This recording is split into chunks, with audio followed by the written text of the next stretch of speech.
Joe Frick, Drew Hannes, the Around the 412 Fantasy Football Show.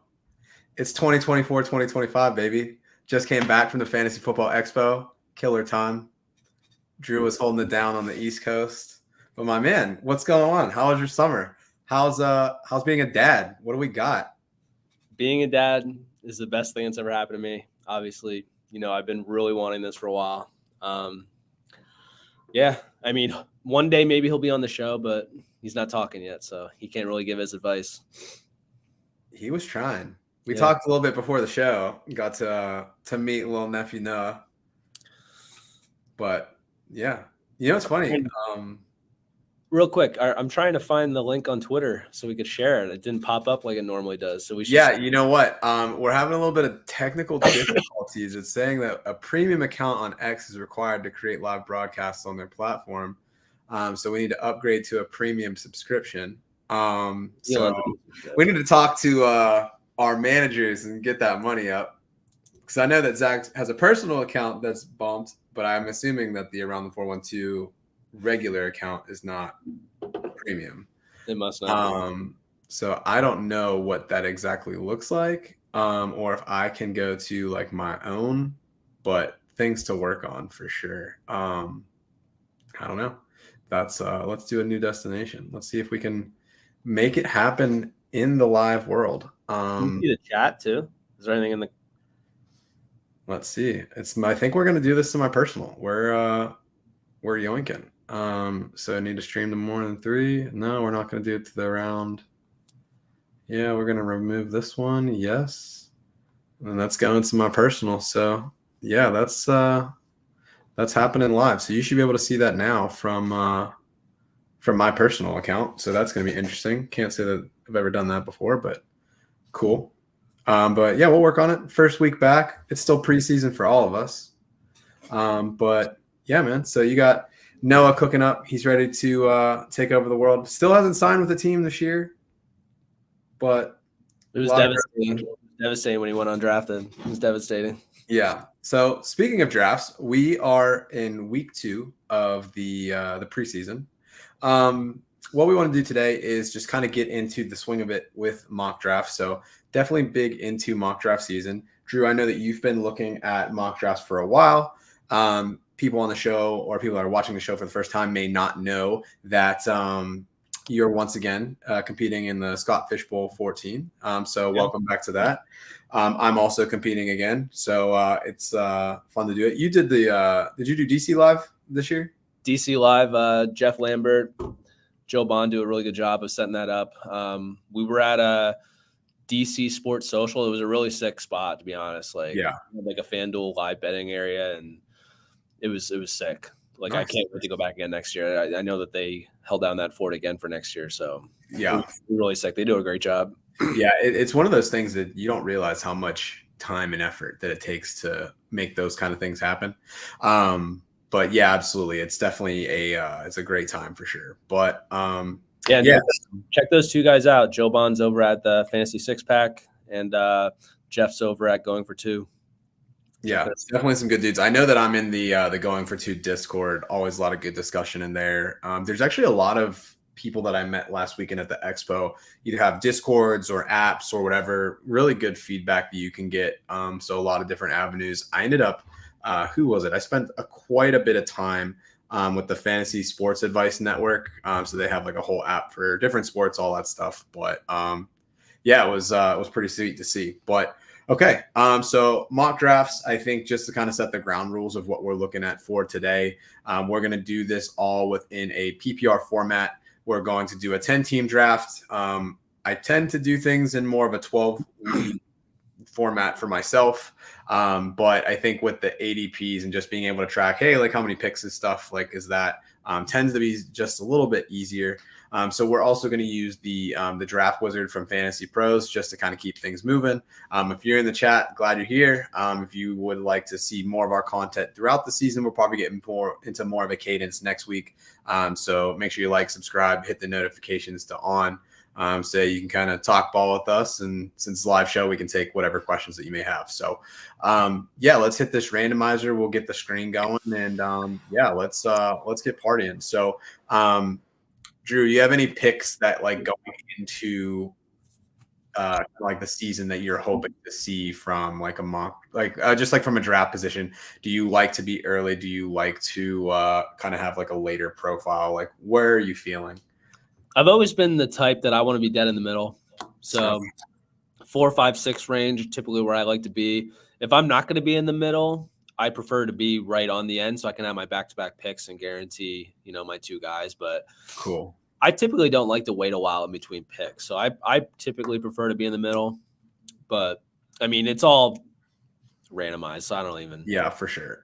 So we've randomly been allotted one. Do you want to re-random? Do you want to stick with one? What do you want to do?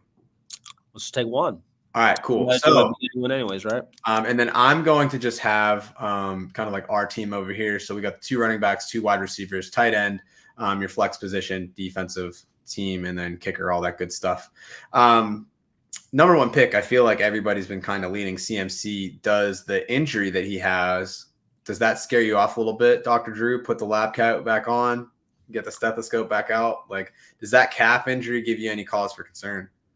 I mean, CMC has a history. We've talked about this over the last few years. And the main thing with a calf injury is that a lot of doctors think that the calf is like the main cause of injuries throughout your leg. So it's like if you have a calf injury, there's a direct correlation that you might have an Achilles injury in the future, or overcompensating around your knee as well. The calf is like the most tricky part of your leg. Yeah. For me personally with CMC, I've always been kind of low on CMC in terms of risk. He always, if he plays throughout the season, he's going to pay off as RB1. But right, I'm very risk averse. I prefer not to have guys that could potentially get hurt or have shown in the past that they do get hurt. So I've never really rostered CMC too often. Okay. But my main thing is the 2 years where he had the workload that he's had the last 2 years, he was hurt the next 2. Historically. Sure. And it's really weird, but like I feel like every single year the unanimous 101 overall player has gotten hurt. Always have some weird stuff happen to him. Like the last time I'm trying to think, that was like who was the 101 that like really pulled through. I mean, just going back through the years, I think CMC last year probably was a payoff. I mean, if you look at it, he had 13 top 12 finishes, 16 top 24 finishes. So every game he played, he was at least RB2. Like that's insane. Has an entire Jefferson was everybody's 101 though. That's true. Jefferson was the 101. He had the injuries last year. On a points per game basis, he was actually outperforming what he did on a previous years. But if you keep going back, yeah, I mean, there's definitely been a lot of disappointment, even thinking back to like the David Johnson times, all that good stuff. Barkley was 101 a few years back. Yeah, right. Yeah. Hurt. It's very weird. Like I'd have to go back over the past 5 years, but I would say just from memory, I'd say 4 out of the 5 last overall 101s where everybody was like this. He's the clear-cut 101. He missed half the season. Sure. It's crazy. So like, I don't know. It's hard to just, you have to pick CMC 101. You have to. And I think you do too. And even if he doesn't start the season, just knowing the value that you get. And the only way that maybe I wouldn't go CMC is if you're in a league that maybe has like 3 wide receivers that you're starting. Yeah. Something like that. But even then, who's your guy? Out of these, I'm taking CeeDee Lamb all day. But I'm not worried about that contract at all. Who is their running back? Big question mark. Who is their wide receiver too? Like Brandon Cooks is cooked, in my opinion. And then it's like, all right, like then you have Jake Ferguson, who I think is being undervalued quite a bit in drafts right now. So it's like, to me, CeeDee would be my number 2. I would say this is probably a hot take amongst the community, but number 3 option for me wouldn't be anyone else on this list. I would consider maybe Tyreek Hill, but I still think Justin Jefferson is that dude. And just because like he has like a little bit worse quarterback play than he did with Kirk Cousins, I am not afraid of that by any means. So give me him over Jamar Chase. Give me him over Tyreek Hill.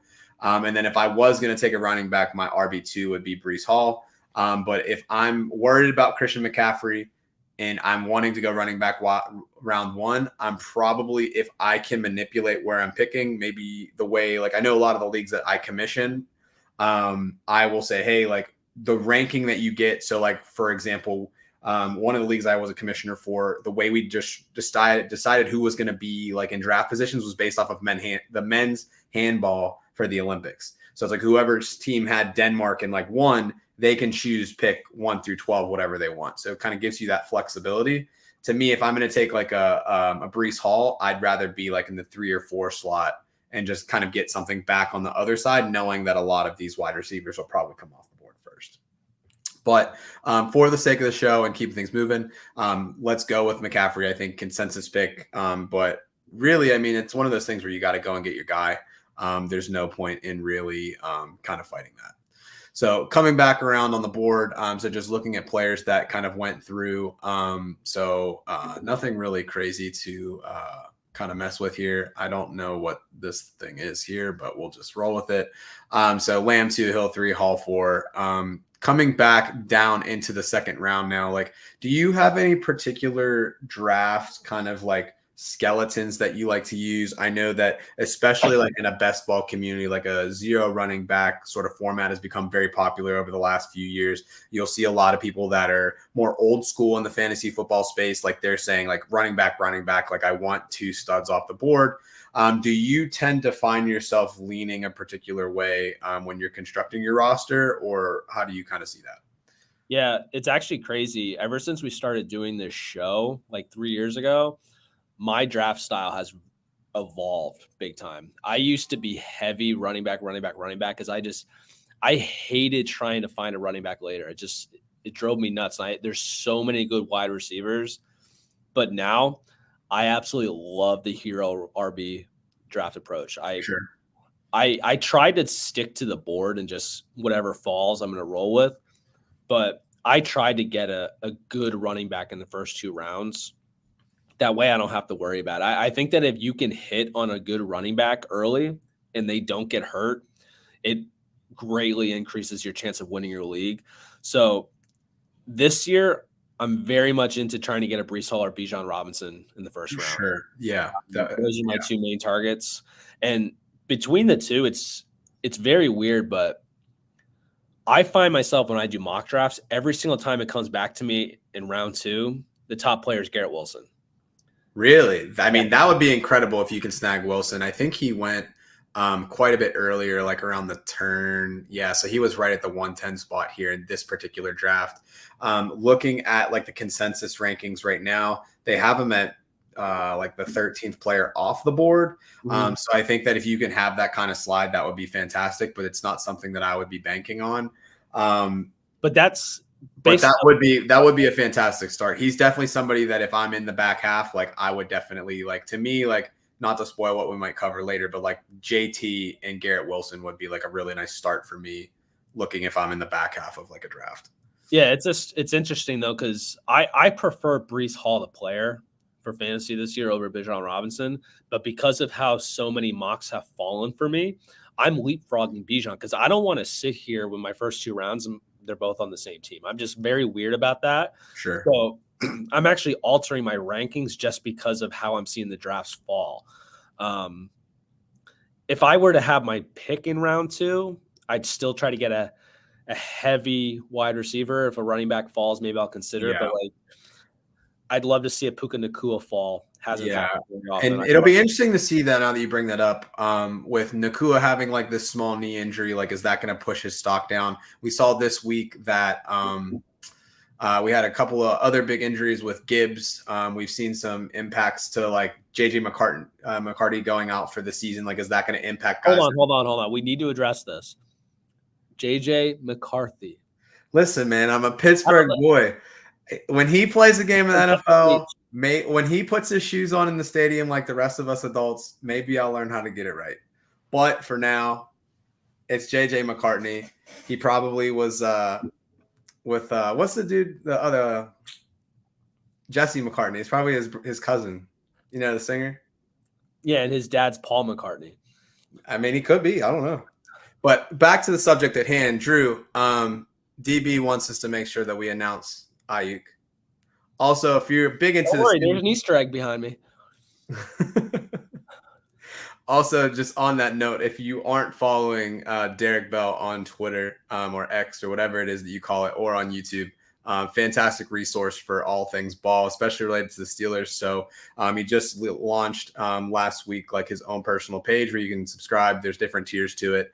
Really good stuff as far as like film breakdown, just learning football in general. Definitely a lot to learn from. So good to see it.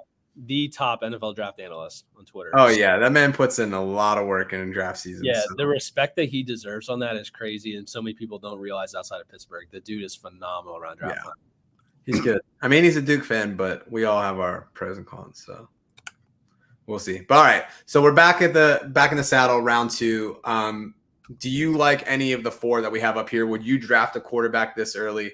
I know for me, I'm not in that boat. I think that I wouldn't go there. Looking just like from a positional level, you still have all of the tight ends that are available to you as well. So a lot of different ways that you can play this. I think for me, I'm probably going to double tap on receivers here if it was me. I know that there's some people that are worried about Drake London, especially just his top finish has been like in the wide receiver 30 ranges. But I do think that he would be a target for me. Another person that I think that I would like to see, especially because we're going to be at the 2-10, 3-1 turn. I think a lot of people are sleeping on Jalen Waddle this year. He's somebody else that I would strongly be considering at this point. So just a couple of notes about Drake London here. So Zach Robinson is taking over play calling for Atlanta. Last year, the Rams had the 3rd most total PPR points in 2023 for receivers. And then the Rams also threw the ball 628 times last season. So he's the clear number 1 on the team. His separation numbers dipped a little bit last year. His target share dipped a little bit last year. Can Kirk Cousins do his thing? To be seen. But ultimately, I think there's a lot of talent there. And then Jalen Waddle just got paid. Hill is 30, so he's not getting any younger. This is going to be year 3 of the McDaniel system, so Tua should be ready to go. And he had 2.63 yards per route run last year. So their ADOT went down for both Miami receivers. I think that has a lot to do with Tua and wanting to keep him healthy. But where he really struggled was touchdowns, and I think he has a great opportunity for positive regression. So I think I'm in on those 2. I think the other player that if I was going to go running back, Isaiah Pacheco, I think is just going to be in for a monster season. I've never drafted personally. I mean, we'll see. I'm surprised where I've been seeing him. Yeah, he's going fairly early. Looking at consensus right now, let's see. So Pacheco is going to be at he's currently at player like 23, so coming off the board like at 211, so right around this range if you're in a 12-teamer. But all right, Drew, let's make some calls here. Could you go to receiver? Yeah. So if we're looking at the receivers, top 4 on the board: London, Pittman, Waddle, Ayuk. If you want to get deeper into that, you can go to like the cheat sheets here. And then basically you also have Mike Evans, Nico Collins, Cooper Kupp. Yeah. I need to really adjust to this site because picks are not going what I'm used to. Let me see the running backs. Etienne, Pacheco, Derrick Henry, Rachaad White. Yikes. Yeah, and all the mock drafts I've been doing, none of these guys would have been considered for me in round 2, I'll be honest. I think of those guys there. I'm not going to take my quarterback next. No. I think I'm highest on Michael Pittman of what we see here, personally. Do you have any concerns with Adonai Mitchell getting drafted as another high-profile receiving option in that offense? Just because they've kind of got a lot of different ways they can move the ball around. And then you know that Anthony Richardson's going to run a little bit more than the quarterback play they had last year. So any concerns about a potential decrease in targets for Pittman? He had a crazy finish at the back end of last year, but can he put that up again? I haven't been worried about it, to be honest. I mean, I'm a big Josh Downs guy. I liked him a lot. Obviously, he's an injury.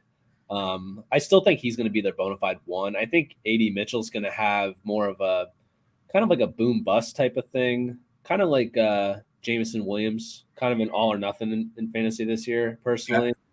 Yeah. If I'm going to take a risk on a guy like one of the Falcons receivers, I think I'd rather just take the risk on Kyle Pitts later on. Sure.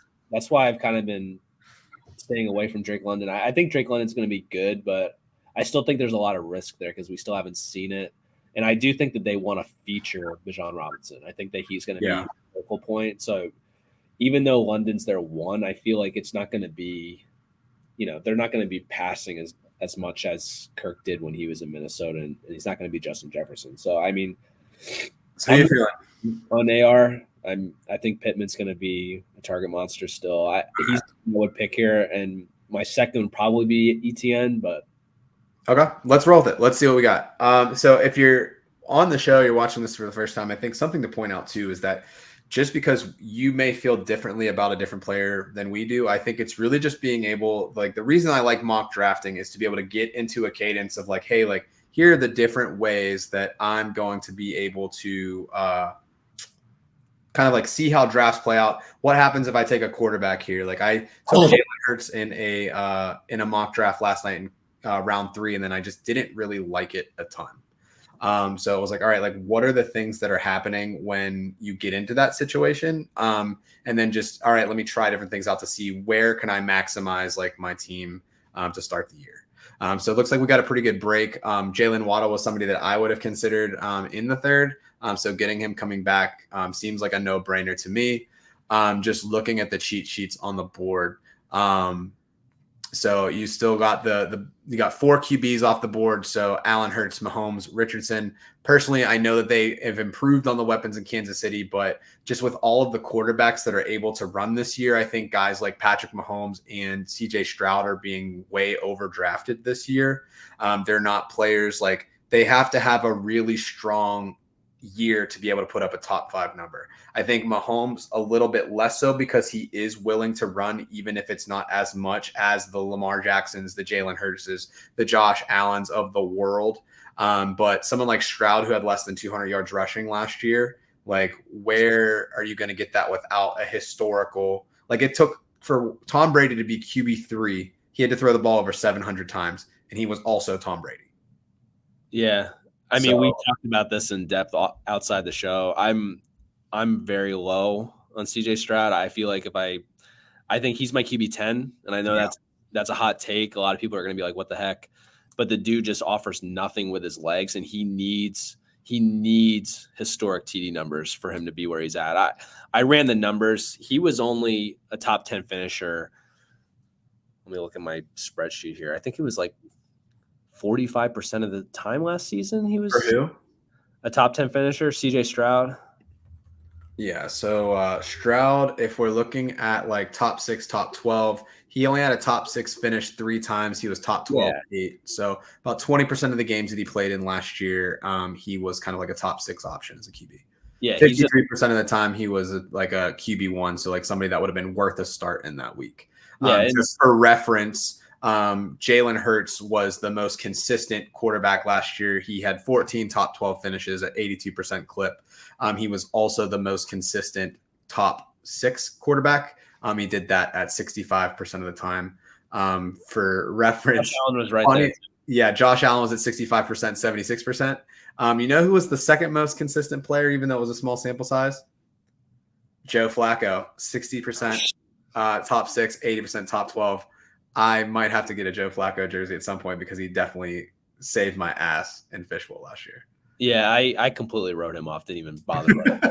But that's the thing with CJ Stroud. Like, I just want to make it clear, I love the dude. Like, the dude is hilarious when he shows up on. Oh no, yeah, he's a great football player, but that doesn't necessarily mean great things for fantasy football. He's a great real football player. He's not a good fantasy player, but who knows? He could still finish top 5, but the dude needs to throw an insane amount of touchdowns, and I'm not banking on touchdowns. It's just you're setting yourself up for failure when you do that. I have Kyler Murray well above him. I think he's going to have a huge bounce back year. He's a guy I'm trying to target late in drafts. I think he's going in round 7 right now based on the ADP consensus ADP.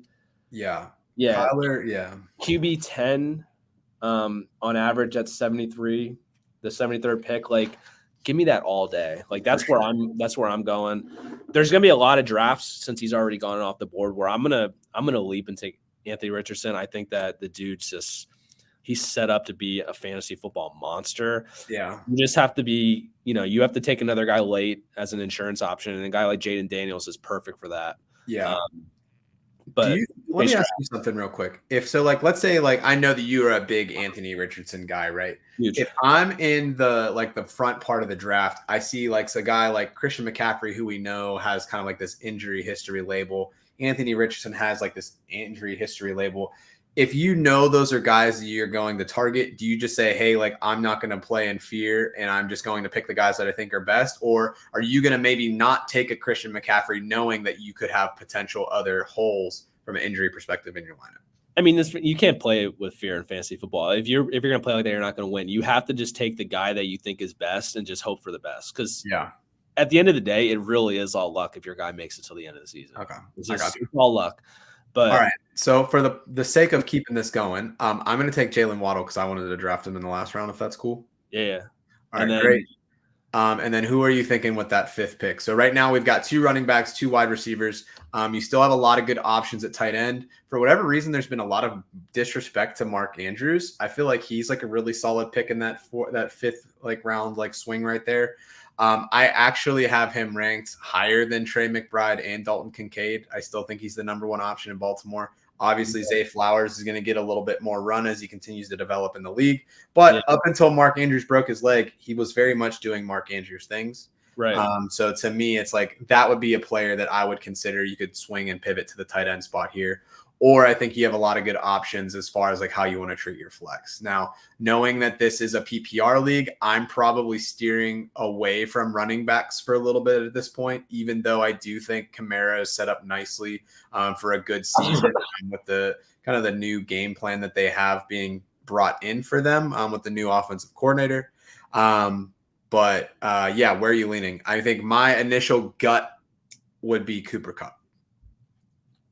Good call. Yeah. I'm very much in on Cooper Kupp this year. He's gonna have a huge bounce back year. If I don't end up with Puka Nacua in the first 2 rounds, Kupp is gonna be on my roster. I'm very high on Cooper Kupp with a bounce back. He's who I would go back with here. I mean, he has a full, training camp. He's healthy. We know something that's interesting about the Rams. So if you look at like their history under Sean McVay, they have constantly just produced a lot of wide receiver points in the league. And you even look at the back half of last year, they had people, it felt like coming off the street, just turning on like big performances. Robinson was like a wide receiver 1 on the back half of the year. Everybody was like, oh, is it going to be Tyler Higbee's turn to really take things over when they didn't really see the emergence, or I guess a lot of us didn't see the emergence of Puka Nacua at that time. But if you look at the years, 2017, 4th, 2018, 4th, 2019, 4th, 2020, 12th, 2021, 1st. So it's like all the way through, you're seeing that McVay is going to get the ball to his receivers. They don't really have a lot of other options. I guess Robinson's going to slot in as the wide receiver 3. They still have Tutu Atwell. Colby Parkinson got a 3-year, $22.5 million free agent deal, but like to me, none of that matters. I think it's just the injuries to Kupp are kind of scary, like because he's missed 13 in the last 2 years. The other thing that scares me a little bit about Kupp, but at this point in the game, it's like, all right, let's play. Stafford is also a big injury risk, and I think that he left today actually with I think it was hamstring tightness.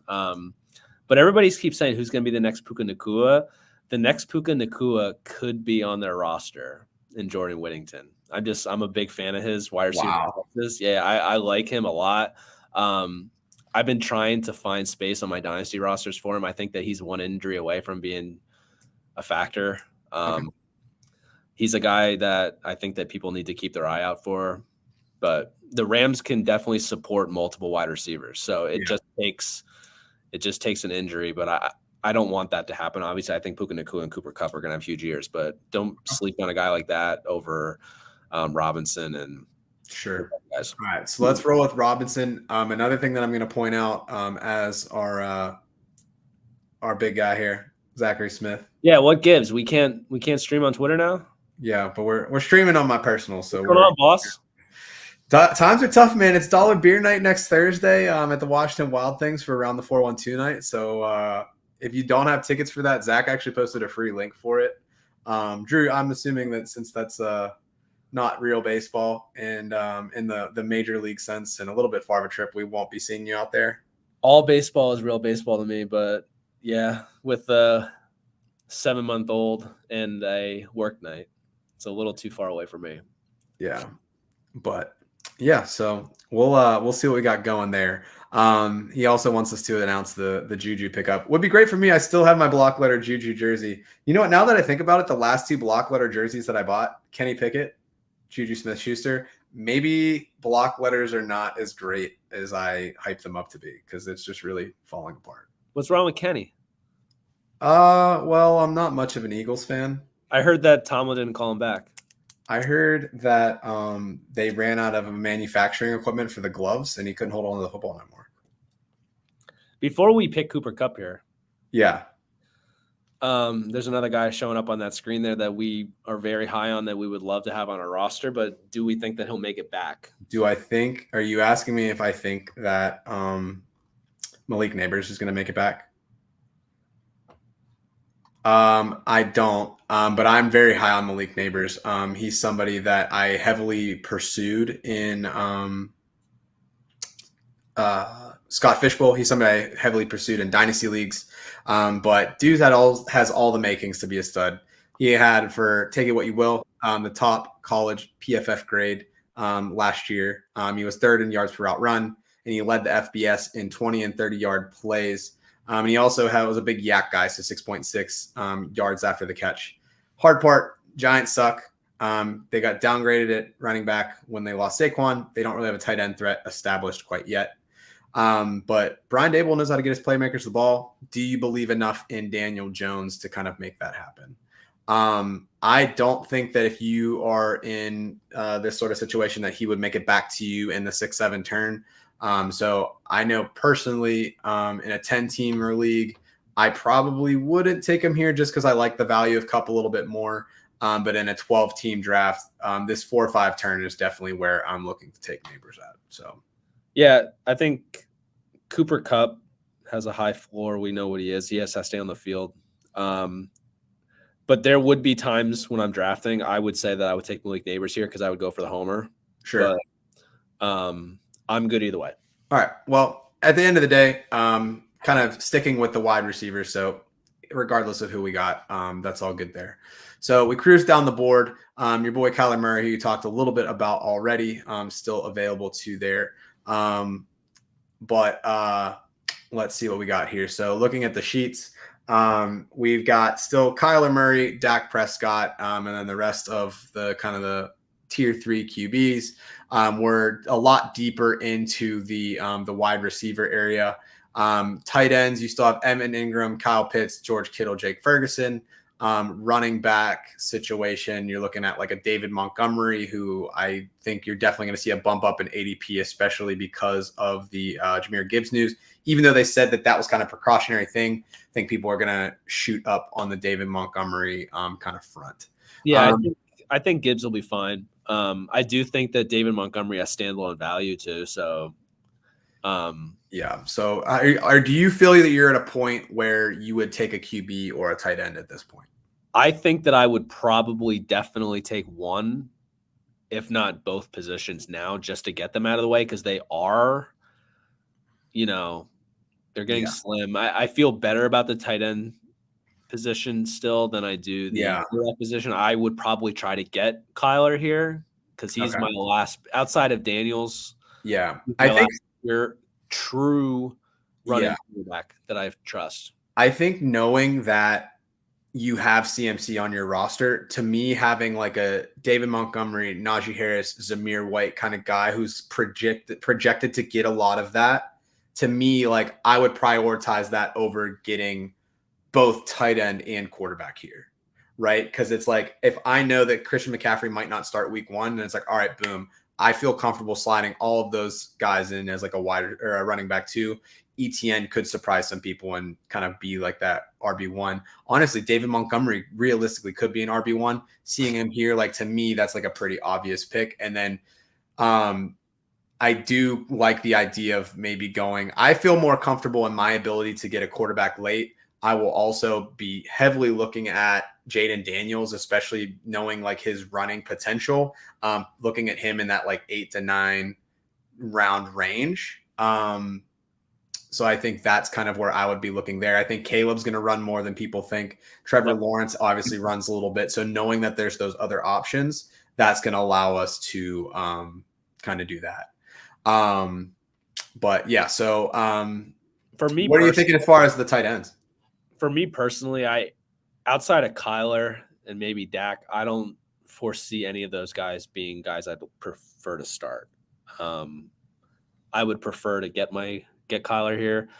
I see myself getting a lot of Evan Ingram in these mock drafts that I'm doing. Yeah. I do like Pitts. I do think that I think he's gonna do better than what his ADP is. And Jake Ferguson is just criminally low. I just don't understand why people are still drafting him where he's at. I think that he should be going much higher. Yeah, especially like we were just talking about it when we were kind of getting into the CeeDee Lamb stuff. Like Brandon Cooks hasn't broken 700 yards in multiple years. Jake Ferguson's that number 2. Yeah, Jake Ferguson's definitely the number 2. It's not a sexy pick. Like obviously they've drafted other tight ends, but he's a safety blanket in the red zone.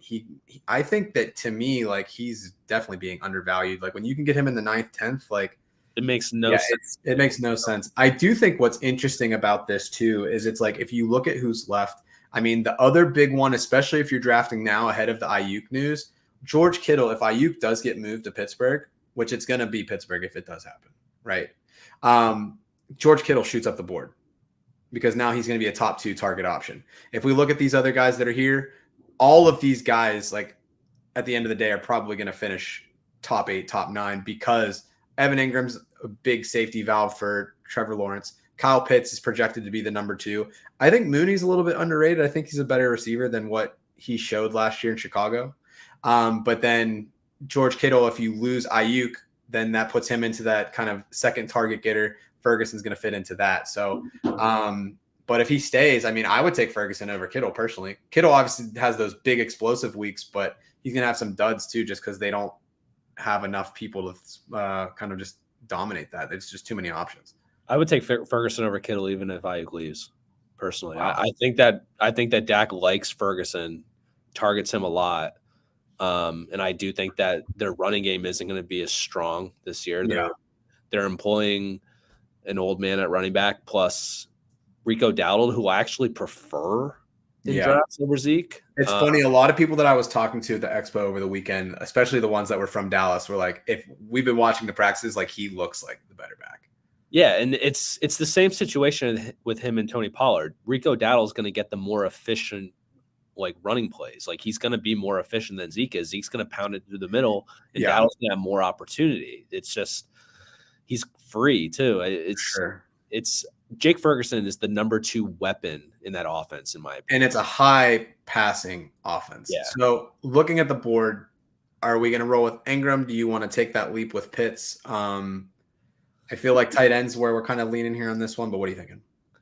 Honestly, I'm willing to risk it one more round because of Ferguson being there. I'd like to see, like, I definitely want to take Kyler.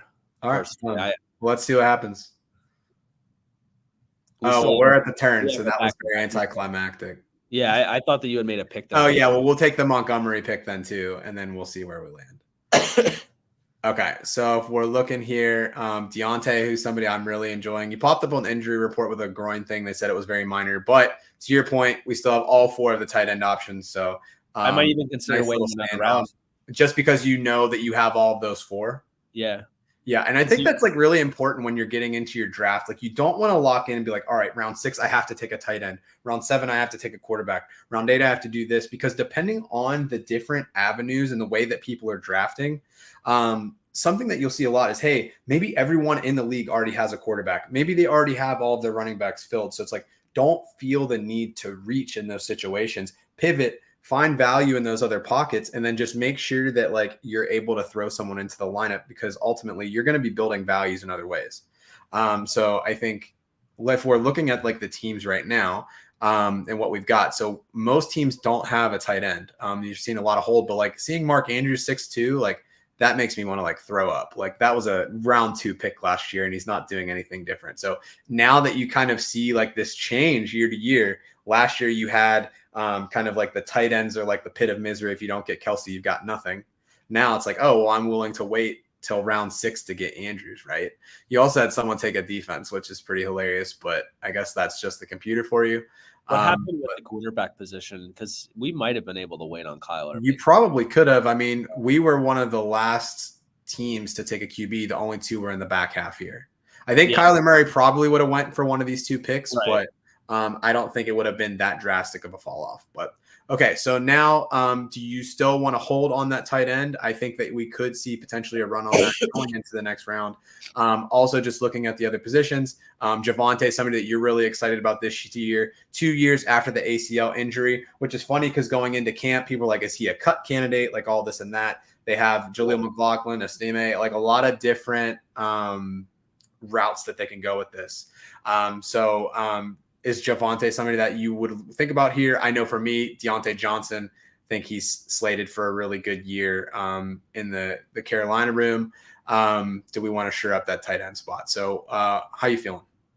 Yeah, so Deontay and I, we have a love-hate relationship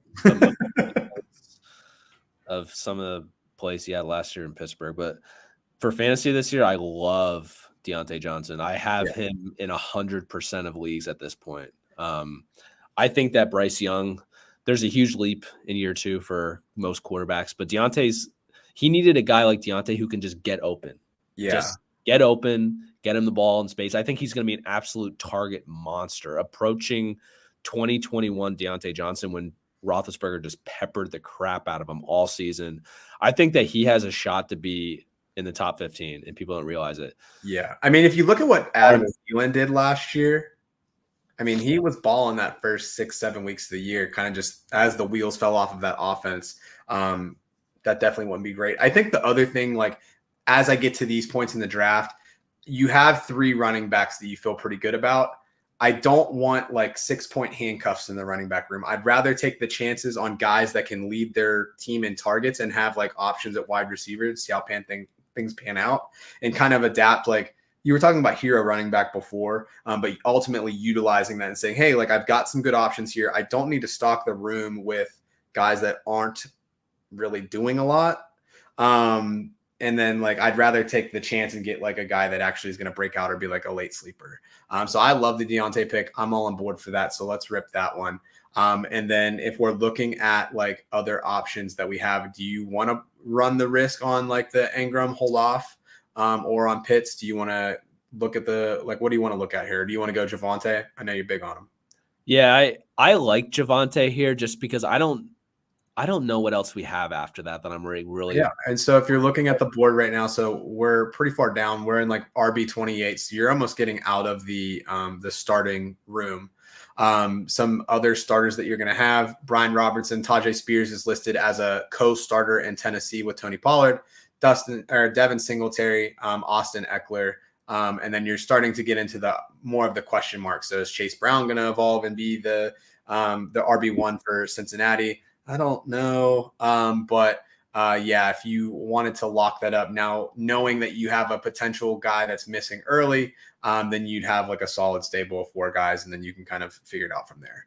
I think to your point, knowing that there's those 4 options there, then yeah, I would support that Javonte pick. I probably would go tight end here just because the value's too good for me, but I can understand why you would hold off. So I'm with you on that. I think Evan Engram is too good to be going this late. I think arguably he's Trevor Lawrence's top option. I know that sounds crazy, but he throws the ball to him a ton. He gets a ton of first downs. Does score a lot of touchdowns, but he's a guy that he gets a lot of targets, and they're high percentage targets. And he finally just learned how to catch the football. So I like him a ton. Javonte's tough because we don't know what Sean Payton's going to do. But for me, Javonte was my RB2 in that draft behind Najee, 2 years removed from the ACL. And I just think that 2 years removed, the guy's finally going to have his opportunity to ball out. And I think that he's just a really talented player, and people just haven't seen it yet. So he's a guy I love this year, especially where he's going. But I think that I would prefer to take Engram just because I think it's just way too long that he's All gone. right, cool. So funny enough, none of those other tight ends got taken in those picks. So it's funny just to see how that draft held out. I wonder if he would have still been there as well. But all right, so now we're getting into more of the kind of the back end stuff, right? So if we're looking at our team right now, we've got pretty much all of our starters except for defense kicker. Please don't draft them before you need to, or if you don't need to at all. Don't think it's usually worth it. I just like to stream both positions. And if you are going to pick something up, I think those are your last 2 rounds and you figure out the rest. We got Chad back in the chat, so good to see him. Drew, you're not concerned over the cut rumors on Javonte, are you? I think it's bullshit. It's bullshit. I think Samaje Perine's going to get cut. Javonte is, from everything that I've read, he's been running with the ones all camp. Like, he's just clearing away the guy. But I think that the main concern with him is that he probably won't have a large workload. He's probably going to be a 60-40 guy, and the 40 is going to be split between multiple guys. But I just think that he's too talented. I think that once he starts to show what he's made of 2 years removed from his injury, I think that he's going to get more work than he's, slated for. But it's not going to be 70, 80, 20. Like, it's just sure. That's why he's going where he's going. But I think that he's a solid flex that you could put in against good matchups. Yeah. So we've essentially got 4 bench spots left. I'm pretty firm in the belief that unless I have like a rookie quarterback or someone that I'm not sure is going to play a lot, I am going to only draft 1 QB, and then I'll figure out the bye weeks when I get there. So having someone like Kyler Murray, I'm probably not going to draft someone, say, like Jaden Daniels at this point. If I have someone like Jaden Daniels and I'm worried about the injury risk, maybe I pair him with somebody like a Jared Goff or something like that. But yeah, we'll see. Looks like we got a little bit of breaking news. Compliments of Chad. Matthew Judon. Matthew Judon to the Falcons. So yeah, I saw that about 10 minutes ago. 3rd round pick. Pretty interesting stuff. But yeah, we'll see. So now when you get to this point of the draft, Drew, at what point are you looking at like, hey, like I could draft Ezekiel Elliott, or maybe do I go and reach for a Trey Benson or a Jaleel McLaughlin or a Marshawn Lloyd, somebody that could really pop off later in the season? How far into your bench do you get before you're typically looking at those more like dart throw type of picks? Do you think that we're at that point, or do you think we're waiting another set of rounds before we get there? So looking at that board right now, there's still multiple running backs that I like for standalone yet. Brian Robinson, big fan of his. I think Eckler is going to get a lot of the passing down work, but Brian Robinson is going to be the lead guy, in my opinion. Okay. Jerome Ford is the lead guy in Cleveland, in my opinion. I'm not buying anything about Nick Chubb coming back. Don't tell Sarah that. Yeah, I respect Nick Chubb a lot. He's a really good dude, but like, let's be honest here. A football player and a running back, it's going to be tough to come back from the injury that he's coming back from, let alone the fact that it's a second time.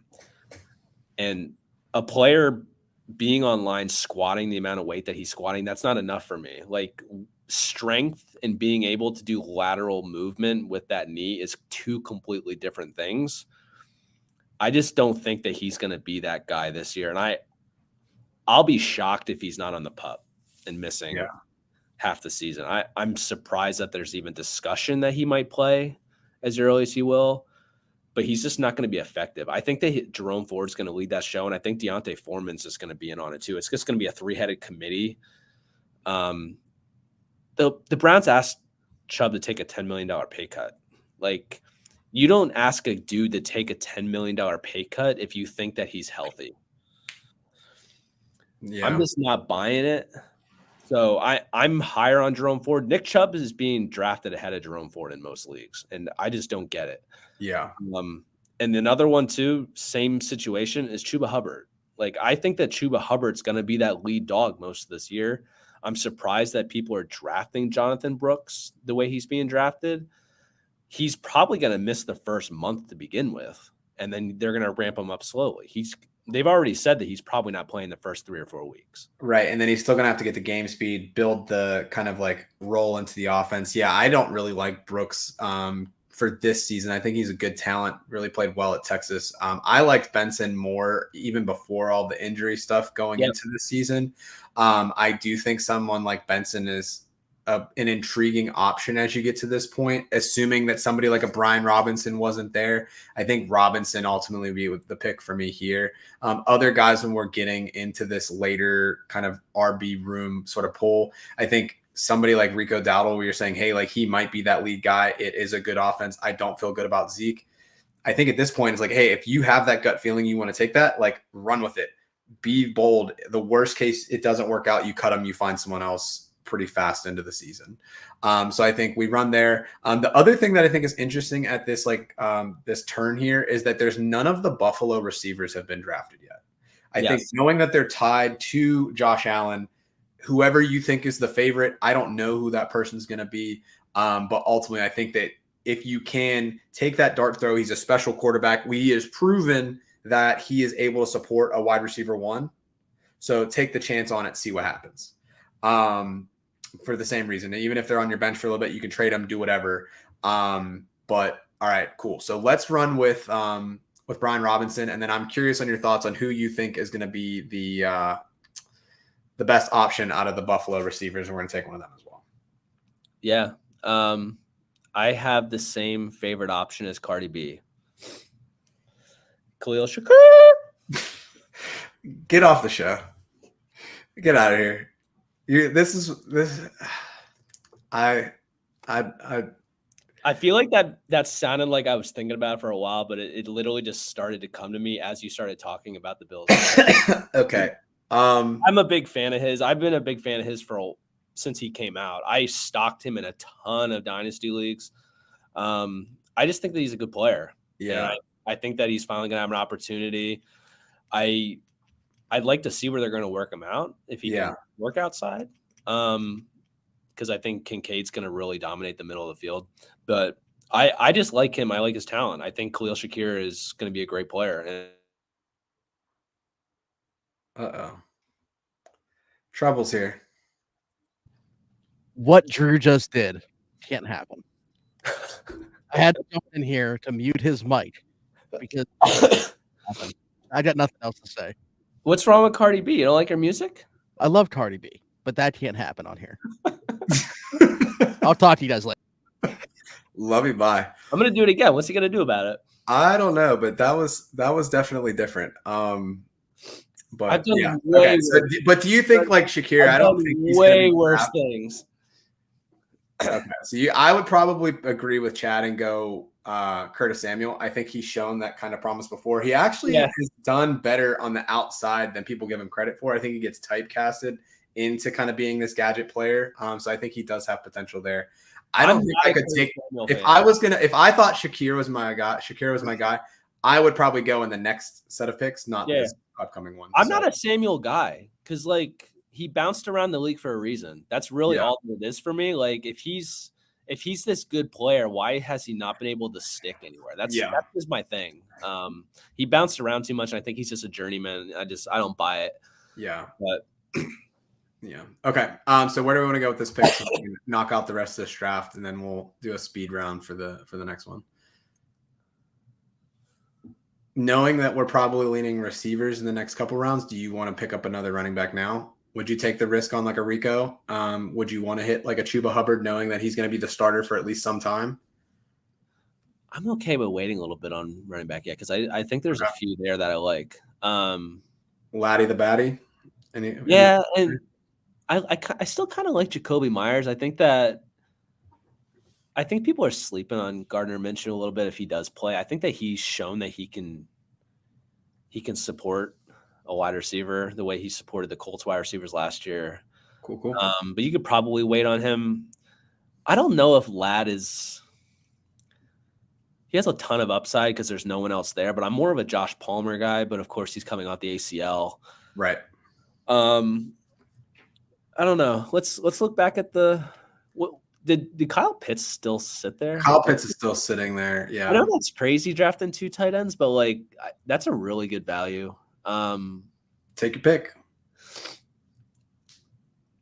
I mean, if you have any concerns about Evan Ingram potentially not being a top 2 option, I mean, I probably wouldn't turn around and go pick Pitts again, but I'm not really leaning that. I'm just kind of surprised he's still there. Yeah. It's also the computer, so I don't know if it would last that long. But for the sake of picking one, let's pick one and we'll keep it moving. Yeah, just take Chuba Hubbard because I think that he has Stanley value, and I think that he's long term they're going to be their top guy this year, personally. Sweet. All right, so getting into round 12 here. So we saw all of the tight ends pretty much get drafted round 12. So if we're looking at the running back room, you still got Jerome Ford, Rico Dowdle, Jaleel McLaughlin. I think is going to be able to carve out a good receiving option and get a lot of receiving work in Denver. Looking at the wide receiver room, you got Jacoby Myers, Joshua Palmer, Romeo Doubs, and then Rashid Shaheed.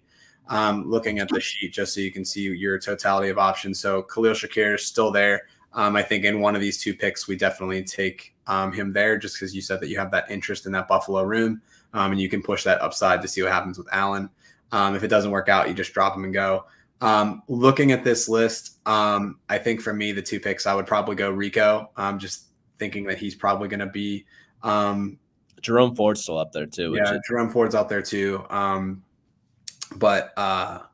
Yeah, we can. I don't think Jerome Ford really impressed me last season, so that's why I'm not really considering him. But or you can because you already have 5 running backs right now. We only have the 4 receivers, so I'd probably take the receivers. Yeah. So all right. So you said you were going to take Shakir.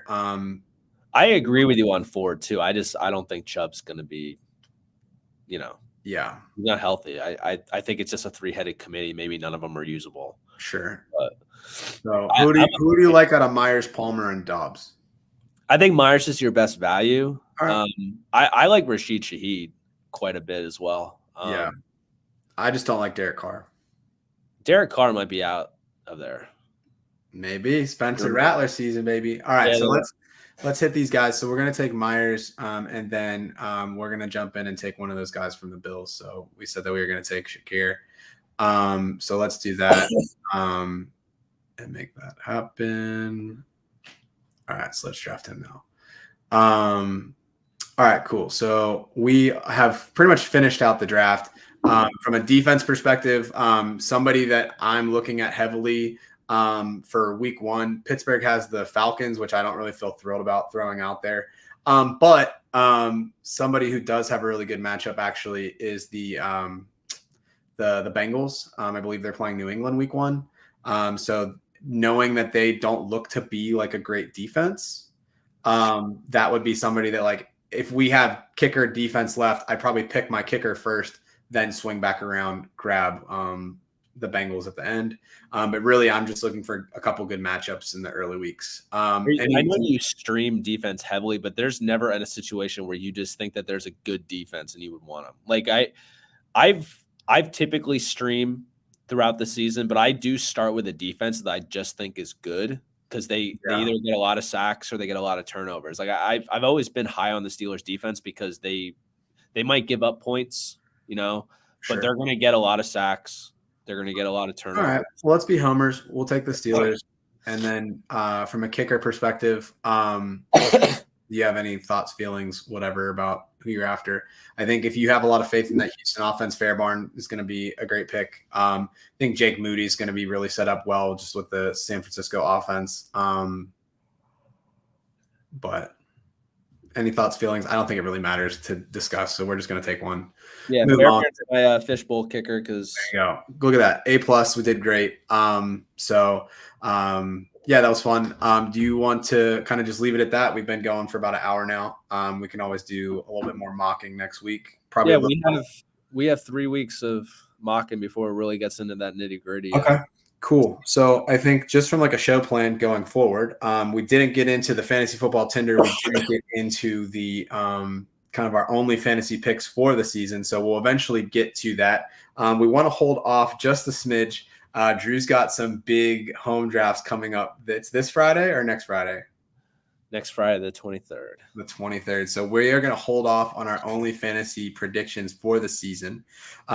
If you liked what you saw, we got almost 170 people just chatting it up, hitting ball with us.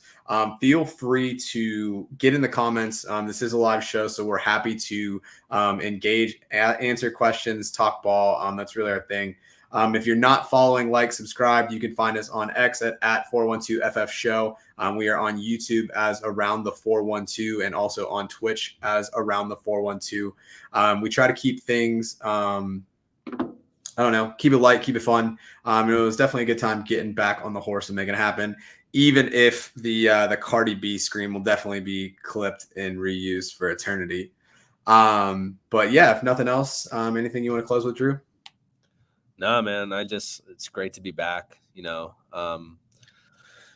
excited to talk ball over the next few months, and, hopefully we can get back on the Around the 412 stream. That way more people actually know about it. But yeah, I think one other thing I want to bring up before we close for the day. I was trying to find the link, but we're already live with Rocking Around the 412 for this upcoming Christmas. So if you're new to the show or unfamiliar with Around the 412, the guys, Zach and Tyler, have been doing a lot of really great work in the Pittsburgh area for the last 6 years now. Have raised quite a bit of money to help provide a better holiday season for kids that might not be able to do so. So if you check us out on YouTube, on all of the different things that we have, there's always a link directly to that to be able to donate and get involved. And then if you are in the Pittsburgh area next week, we have Around the 412 day at the Washington Wild Things down in Washington, PA. So Tyler's gonna be throwing out the first pitch, and it's dollar beer night, so it should be a good time. But yeah, with that, I'm Joe Frick. That's Drew Hannes. Football's back, baby. Yeah, let's get it, man. Until next time.